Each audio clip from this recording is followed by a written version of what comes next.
रामलला फिर से विराजमान हुए। ऐसा नहीं कि प्रयास पहले न किया गया हो।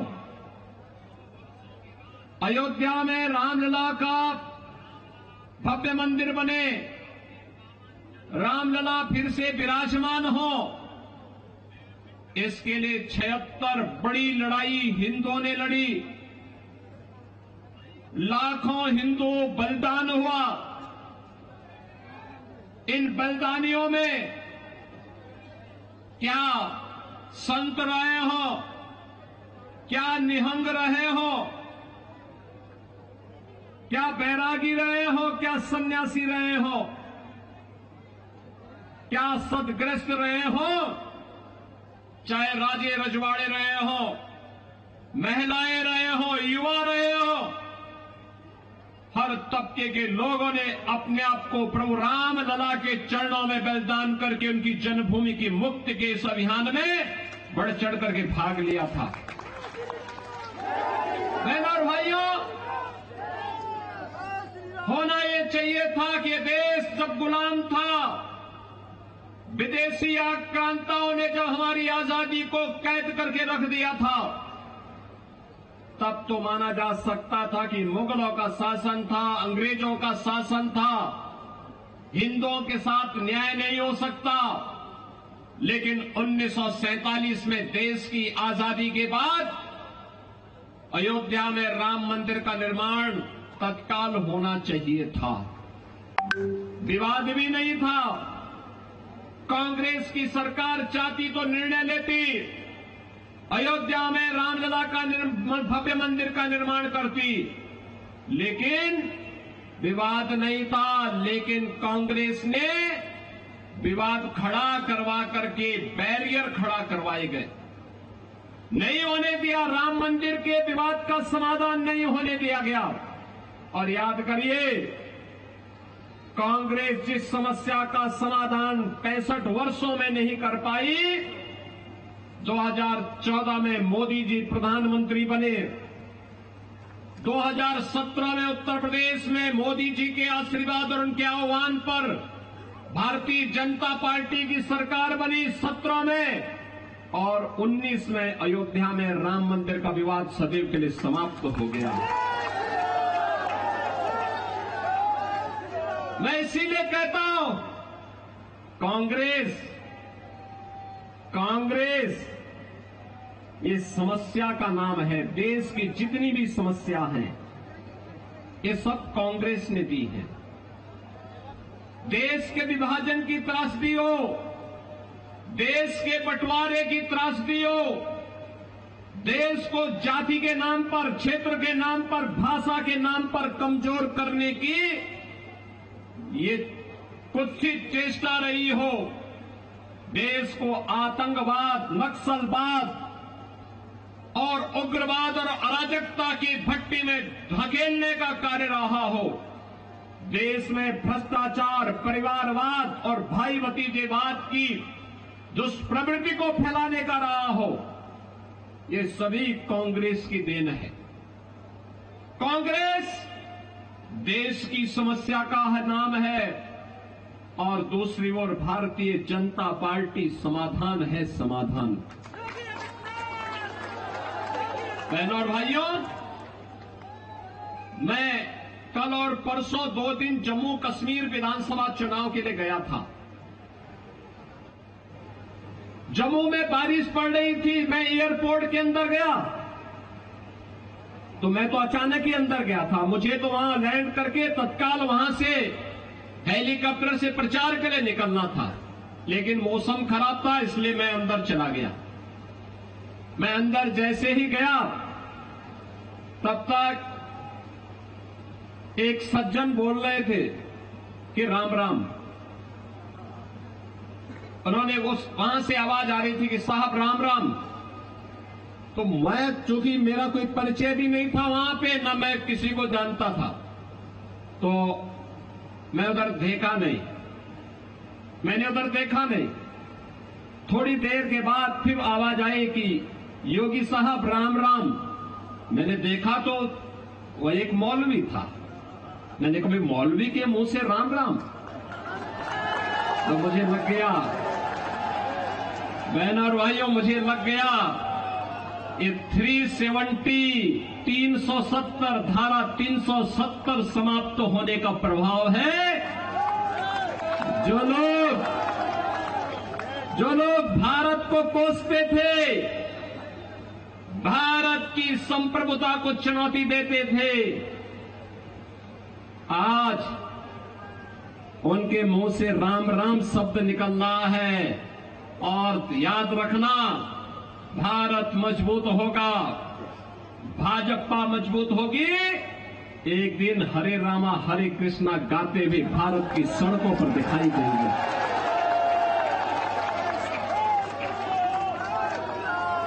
भारतीय जनता पार्टी क्यों आवश्यक है? इसलिए ही आवश्यक है, उत्तर प्रदेश तो आपकी बॉर्डर है, लगा हुआ है। आपने उत्तर प्रदेश में किसी दंगे का नाम सुना है क्या 7.5 वर्ष में? और आज से 7.5 वर्ष पहले हर दूसरे तीसरे दिन वहां एक दंगा होता था, हर दूसरे तीसरे दिन दंगा होता था। मुजफ्फरनगर का दंगा हो, बरेली के दंगे हो, चाहे अलीगढ़ के दंगे, चाहे वहां मथुरा का जवाहर बाग की कांड की घटना हो, ये लगातार हर दूसरे तीसरे दिन घटना घटित होती थी। पिछले 7.5 वर्ष में कोई दंगा सुना क्या? कोई दंगा नहीं है। दंगा आज उत्तर प्रदेश के अंदर दफन हो गया है, समाप्त। दंगाई ये तो जेल में है या जहन्नुम की यात्रा में जा चुके हैं। बहनों और भाइयों, भारतीय जनता पार्टी का मतलब सुरक्षा की गारंटी। भारतीय जनता पार्टी का मतलब मोदी जी के नेतृत्व में रोजगार और सुशासन की गारंटी। भारतीय जनता पार्टी का मतलब मोदी जी के नेतृत्व में विकास की गारंटी। भारतीय जनता पार्टी का मतलब बिना भेदभाव के हर गरीब को, हर किसान को, हर नौजवान को, हर माता बहन को शासन की योजनाओं से लाभान्वित करना। भारतीय जनता पार्टी का मतलब एक भारत श्रेष्ठ भारत का निर्माण करके भारत की आस्था को सम्मानित करना।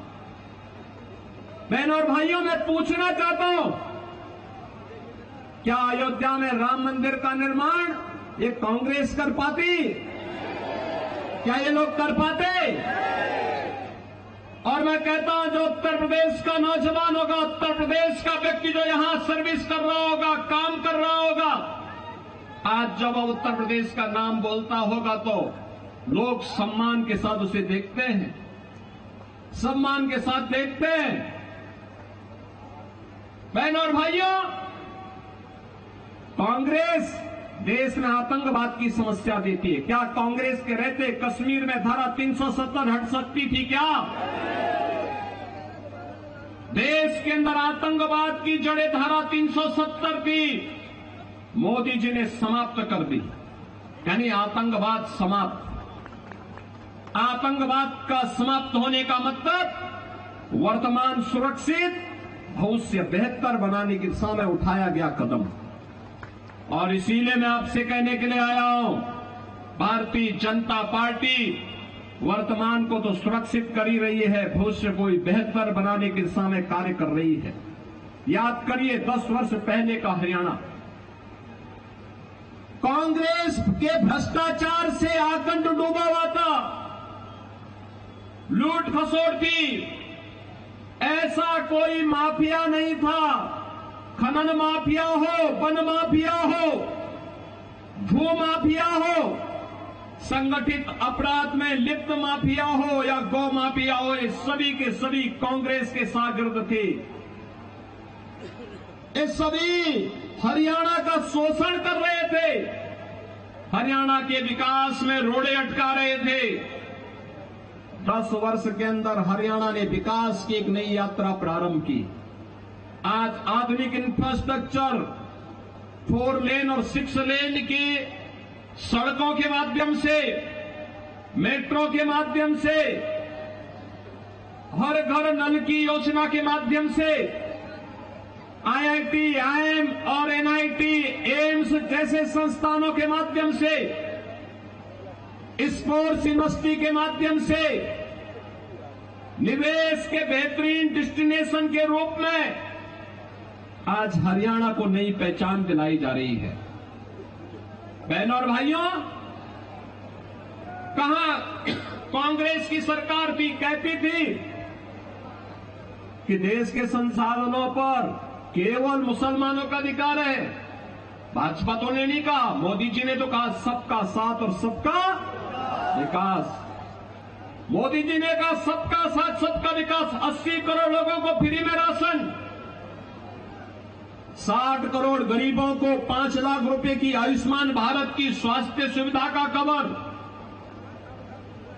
12 करोड़ गरीबों को 12 करोड़ गरीबों के घर में शौचालय का निर्माण, 12 करोड़ किसानों को किसान सम्मान निधि का लाभ, 4 करोड़ गरीबों के घर में आवास, 10 करोड़ गरीबों के घर में उज्ज्वला योजना का कनेक्शन। ये तो मोदी जी के नेतृत्व में दिया गया है। करोड़ों युवाओं के लिए रोजगार और नौकरी लेकर के भारतीय जनता पार्टी की सरकार आई। आज जहां जहां भाजपा की सरकार है, वहां सुरक्षा भी है तो सुशासन भी है, विकास भी है, बेहतर भविष्य की कार्य योजना भी बन रही है। और इसीलिए हम कहने के लिए आए हैं, सुरक्षा के लिए, राष्ट्रीय एकता और अखंडता को सुरक्षित रखने के लिए, देश की एकता और अखंडता को सुदृढ़ बनाए रखने के लिए, एक विकसित भारत के लिए भारतीय जनता पार्टी आवश्यक है। मोदी जी के नेतृत्व में भारतीय जनता पार्टी आवश्यक है। और बहनों और भाइयों, भारतीय जनता पार्टी के डबल इंजन की सरकार ने हरियाणा में विकास किया है, मोदी जी के मार्गदर्शन में विकास किया है। और आज नायब सिंह सैनी जी के नेतृत्व में हरियाणा लगातार विकास के उन नए प्रतिमानों को छूता हुआ आगे बढ़ रहा है। और इसीलिए मैं आपसे अपील करने के लिए आया हूं कि बहनों और भाइयों, विकास की डबल इंजन सरकार की डबल स्पीड जो बनी हुई है, इसको बाधित मत होने देना। इसका बाधित होने का मतलब विकास को बाधित कर देना। कांग्रेस नहीं चाहेगी, इन लोग नहीं चाहेगी, आम आदमी पार्टी नहीं चाहेगी कि विकास हो, क्योंकि अगर विकास होगा तो इनके दुकानें बंद हो जाएंगी, बंटवारे की, बांटने की इनकी राजनीति समाप्त हो जाएगी। और इसीलिए भारतीय जनता पार्टी इस चुनाव में आपके पास आई है आपसे कहने के लिए। भारतीय जनता पार्टी ने श्री सतीश फांगना को NIT विधानसभा क्षेत्र से अपना प्रत्याशी बना करके उतारा है।